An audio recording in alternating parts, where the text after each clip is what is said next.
Hello students, BA first year sociology, chief characteristics of village. आज हमारा topic है ग्राम की विशेषताएं। ग्राम मतलब गांव, तो इसकी क्या बता रहे हैं आज हम आपको विशेषताएं बताएंगे गांव की। ओके, तो ग्राम होता क्या है? Do you know about the gram? आप जानते हो गांव किसे कहते हैं? गांव क्या होता है? डेफिनेशन ग्राम की देखिए, साधारण रूप से ग्राम एक बहुत सरल शब्द समझा जाता है। ओके, लेकिन इसे परिभाषित करना एक कठिन कार्य है। कुछ व्यक्ति मानते हैं कि ग्राम का तात्पर्य किसानों की बस्तियों से है, जबकि दूसरे विद्वान क्या मानते हैं? दूसरे विद्वान कहते हैं कि किसी भी उस क्षेत्रीय समूह को गांव कहा जाता है जहां पर थोड़े से व्यक्ति प्राथमिक संबंधों में बंधे हों और खेती के द्वारा आजीविका उपार्जित करते हों। ओके, खेती के द्वारा अपनी आजीविका उपार्जित करते हो। जैसे कि राइटफील्ड ने भी बोला था, ग्राम के डेफिनेशन के विषय में बताया है कि ग्राम क्या है। एक ग्राम से तात्पर्य क्या है? जिस स्थान पर लोग एक दृढ़ सामुदायिक भावना से बंधे रहकर परंपरागत ढंग से व्यवहार करते हैं, उस स्थान को एक ग्राम कहा जाता है। उस स्थान को क्या कहा जाता है? गांव कहा जाता है। उस स्थान को हम क्या कहते हैं? गांव कहते हैं। किस स्थान को कहते हैं?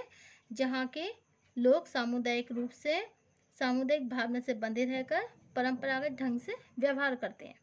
मतलब जिस स्थान पर लोग एक दृढ़ सामुदायिक भावना में बंधे रहकर परंपरागत ढंग से व्यवहार करते हैं, उस स्थान को एक गांव कहा जाता है। Okay, is that clear?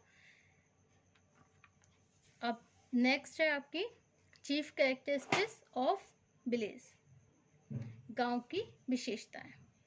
भारतीय ग्रामीण समुदाय जो है उनकी अनेक विशेषताएं संसार के दूसरे ग्रामीण समाजों के ही समान है, लेकिन इसमें कुछ ऐसी विशेषताओं का भी समावेश है जिन्हें भारतीय ग्रामीण समुदाय की मौलिक विशेषताएं कहा जा सकता है। यह सच है कि हमारे ग्रामीण समुदाय की विशेषताओं में समय समय पर अनेक परिवर्तन होते रहते हैं, लेकिन इसके बाद भी परिवर्तन की यह प्रक्रियाएं वहाँ के ग्रामीण जीवन को अधिक प्रभावित नहीं कर सकती। भारतीय ग्रामीण समुदाय में आज से जो विशेषताएं विद्यमान हैं, उन्हें संक्षेप में निम्नांकित रूप से हम समझ सकते हैं। फर्स्ट है जैसे आपका छोटा आकार, small size. Chief characteristics of village, छोटा आकार, स्मॉल साइज। देखिए, दूसरे समुदायों की तुलना में भारतीय ग्रामीण समुदाय का आकार बहुत छोटा होता है। यहाँ ग्रामीण समुदाय के छोटे आकार का अनुमान इस तथ्य से लगा सकते हैं कि इस समय भारत के कुल 5.80 लाख गांव में से लगभग 70% गांव ऐसे हैं जिनमें से प्रत्येक की जनसंख्या 1,000 से भी कम है। वास्तव में जब कभी भी एक गांव की जनसंख्या में वृद्धि होती है तो वो अक्सर छोटे छोटे गांव में विभाजित हो जाते हैं। Okay, so this is the small size of village. क्या है ये विशेषता? गांव की विशेषता क्या है? फर्स्ट, छोटा आकार। सेकंड है आपकी कृषि की मुख्य व्यवसाय। कृषि की मुख्य व्यवसाय मतलब agriculture is the main profession. Next point है आपका कृषि का मुख्य व्यवसाय। Agriculture is the main profession. हमारे ग्रामीण समुदाय की एक प्रमुख विशेषता इसी अधिकांश जनसंख्या का कृषि पर निर्भर होना है। इसका तात्पर्य यह नहीं कि ग्रामीण समुदाय में अन्य व्यवसायों के द्वारा आजीविका उपार्जित नहीं की जाती, बल्कि इसका तात्पर्य यह है कि ग्रामीण समुदाय में अधिकांश व्यक्ति कृषि के द्वारा ही अपनी आजीविका प्राप्त करते हैं। ओके, नेक्स्ट पॉइंट है हमारा परिवार का महत्व। परिवार का महत्व अकॉर्डिंग टू सच्चिदानंद ने लिखा है कि भारत के जो कृषक समाज होते हैं उसमें व्यक्ति की पहचान उसके विस्तृत परिवार के संदर्भ में होती है। गांव में आज भी व्यक्ति उन्हीं कार्यों को करते हैं जिन्हें परिवार द्वारा उचित समझा जाता है। व्यक्ति के विवाह, संबंधों, व्यवसाय और ऐच्छिक संगठनों की सदस्यता का निर्धारण करने में परिवार की भूमिका सबसे महत्वपूर्ण होती है। ओके, अब नेक्स्ट पॉइंट क्या है हमारा, धर्म का महत्व, इम्पोर्टेंस ऑफ रिलीजियन। धर्म का महत्व, देखिए भारत के ग्रामीण समुदाय में धर्म का महत्व सबसे ज़्यादा इम्पोर्टेंट है। There was a great importance of the religion. साधारणतया ग्रामीण समुदाय का कोई भी सदस्य ऐसा व्यवहार नहीं कर सकता जो कि धर्म के विरुद्ध हो। प्रत्येक व्यक्ति से आशा की जाती है कि वो अपने धार्मिक नियम, परंपरागत विश्वास और प्रथाओं के अनुसार व्यवहार करेगा। इसके फलस्वरूप गांव में जो भी व्यक्ति जितनी अधिक धार्मिक बातें करता है उसे उतना ही बड़ा ज्ञानी और सिद्ध पुरुष समझा जाता है। ओके, नेक्स्ट पॉइंट क्या है हमारा, जीवन में स्थिरता, स्टेबिलिटी एंड कंटिन्यूटी। जीवन में स्थिरता, अन्य समुदाय की तुलना में ग्रामीण समुदाय का जीवन आज भी बहुत कुछ स्थिर एवं परिवर्तनशील है।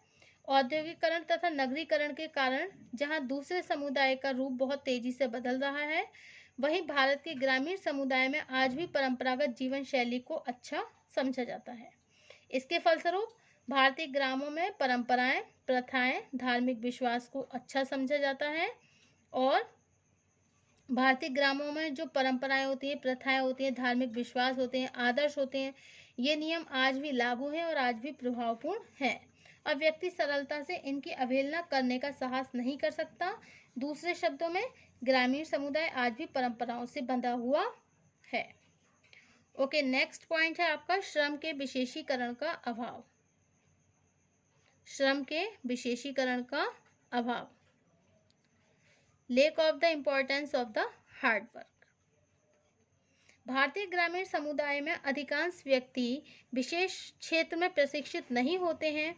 उन्हें अपने जीवन से संबंधित लगभग सभी कार्यों का कुछ न कुछ ज्ञान जरूर होता है। उदाहरण के लिए ग्रामीण समुदाय में एक व्यक्ति का हल चलाना, फसल बोना, सिंचाई करना, खाद बनाना, फसल को बाजार में बेचना, हल और बैलगाड़ी की मदद से मरम्मत करना जैसे कार्य को वो खुद ही करता है। स्त्री अपने बच्चों का पालन पोषण करके परिवार से संबंधित दूसरे दायित्वों को निभाने के साथ कृषि के कार्य में पूरा सहयोग देती हैं। पशुओं, खलियान और फसल की देखरेख का काम स्त्री और बच्चों द्वारा ही होता है। इससे स्पष्ट है कि भारतीय ग्रामीण समुदाय का जीवन भी एक सामान्य जीवन है। ओके, नेक्स्ट पॉइंट क्या है हमारा, सरल जीवन, means simple life. Simple living, high thinking. सरल जीवन, ग्रामीण जीवन की यह सामान्य किंतु आधारभूत विशेषता है। ग्रामीण चाहे कितना भी कठिन परिश्रम क्यों न करें, लेकिन उन्हें जीवन की अनिवार्य सुविधाएं भी बहुत ही कठिनता से मिलती हैं। यह अभावग्रस्त जीवन उन्हें स्वयं ही सरल बना देता है। इस सरल जीवन के कारण नगरीय मनोवृत्ति वाले कुछ लोग ग्रामीण समुदाय को अक्सर पिछड़ा हुआ मान लेते हैं। लेकिन यह ध्यान रखना जरूरी है कि सरल जीवन और सरल विचार ग्रामीण समुदाय का पिछड़ापन न होकर उनकी संस्कृति का ही अंग है। ओके, नेक्स्ट पॉइंट क्या है हमारा, सामाजिक जीवन में समरूपता। सामाजिक जीवन में समरूपता मीन्स होमोजेनिटी इन सोशल लाइफ। ओके, भारत में ग्रामीण समुदाय की एक विशेषता ये है समरूपता, होमोजेनिटी से युक्त समुदाय। इसका अर्थ यह है कि एक गांव में भले ही अनेक धर्मों और जाति और व्यवसाय से संबंधित लोग एक साथ रहते हैं, लेकिन उनके विचार, उनकी मनोवृत्तियां, कार्य करने का ढंग, उत्सव को मनाने की भिन्नता, ये सब हमें गांव में देखने के लिए मिल सकती है। नेक्स्ट पॉइंट क्या है हमारा, गतिशीलता की कमी। गतिशीलता की कमी, ग्रामीण समुदाय में स्थानीय और सामाजिक गतिशीलता का आज भी बहुत अभाव है। ग्रामीण व्यक्ति जानते हैं कि अपने गांव से दूर जाकर अधिक आजीविका उपार्जित कर सकते हैं, लेकिन इसके बाद भी साधारणतया अपने गांव को छोड़कर वो नहीं जाना चाहते हैं, क्योंकि शहर में जो तरह तरह के परिवर्तन होते हैं उसे वो शंका की दृष्टि से ही नहीं देखते, बल्कि परिवर्तन को धर्म विरोधी भी समझते हैं। तो गतिशीलता की कमी हमें वहां देखने के लिए मिलती है। ओके, नेक्स्ट पॉइंट क्या है, जाति व्यवस्था का अभाव, effect of the caste system. Effect of the caste system, जाति व्यवस्था का प्रभाव। जाति व्यवस्था का प्रभाव इसमें क्या है, देखिए भारतीय ग्रामीण समुदाय में व्यक्ति के पारस्परिक व्यवहारों को निर्धारित करने में आज भी जाति प्रथा का प्रभाव सबसे अधिक है। और यहाँ आज भी व्यक्ति आपसी संबंधों का निर्धारण जाति के आधार पर करते हैं। लोगों के बीच खान पान से संबंधित जातिगत नियमों का जो भी उल्लंघन करता है उसे पंचायत के द्वारा सामाजिक बहिष्कार, जाति भोज, प्रायश्चित आदि के रूप में दंड दिया जाता है। यहाँ तक कि जाति प्रथा के कारण ग्रामीण समुदाय में हरिजनों को उनके वास्तविक अधिकार भी प्राप्त नहीं होते हैं।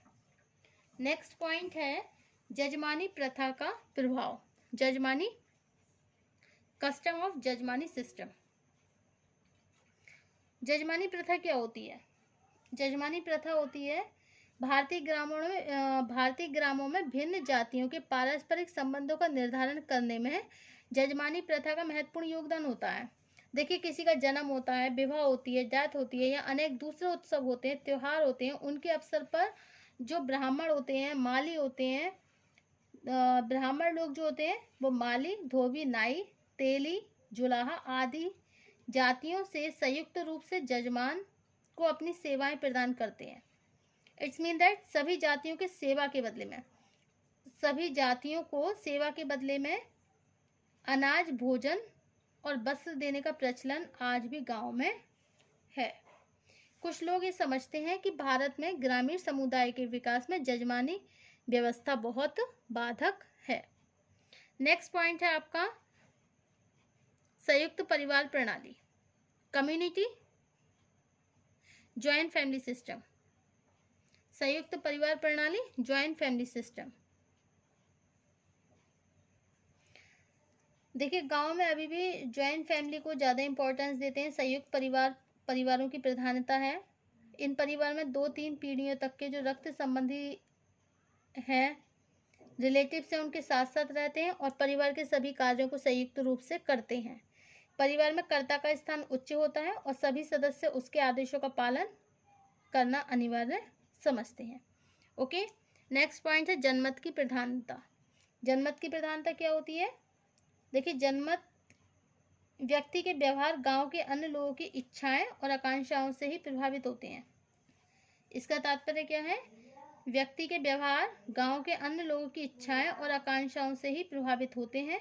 एक ग्रामीण व्यक्ति हमेशा इस बारे में सोचता रहता है कि अगर उसने गांव वालों के खिलाफ कुछ कार्य किया तो गांव वाले उसके बारे में क्या सोचेंगे, उससे किन किन कार्यों को करने की आशा रखते हैं। गांव में व्यक्ति की प्रतिष्ठा का निर्धारण भी जनमत के आधार पर ही होता है। यही कारण कि अप्रत्यक्ष रूप से पंच परमेश्वर की धारणा को ग्रामीण समुदाय में महत्वपूर्ण समझा जाता है। नेक्स्ट पॉइंट है अशिक्षा और भाग्यवादिता, अनएजुकेशन एंड लक। देखिए गांव वाले जो होते हैं वो अशिक्षित होने के साथ भाग्यवादी होते हैं। जो गांव वाले होते हैं वो भारतीय ग्रामीण समुदाय का आज भी बहुत क्षेत्र अशिक्षित और भाग्यवादी है। खेती की प्रकृति स्वयं इस प्रकार से है कि इसके लिए ना तो शिक्षा की आवश्यकता है और ना ही शिक्षा दिलाने के लिए व्यक्ति को साधन जुटाने की आवश्यकता। अशिक्षा की दिशा में भाग्यवादिता को स्वयं ही प्रोत्साहन मिलने लगता है। यहाँ बच्चों के जन्म, फसल की स्थिति, बीमारियां, आकस्मिक विपत्तियों का कारण केवल व्यक्ति भाग्य को ही मानता है। Okay, so this is the chief characteristics of village. अब नेक्स्ट है ग्रामीण परिवर्तन तथा समस्याएं, rural change and the problems. First क्या है? सामाजिक परिवर्तन में परिवर्तन। सेकंड सांस्कृतिक जीवन में परिवर्तन। थर्ड है आर्थिक जीवन में परिवर्तन एंड फोर्थ है राजनीतिक जीवन में परिवर्तन। Okay, thank you.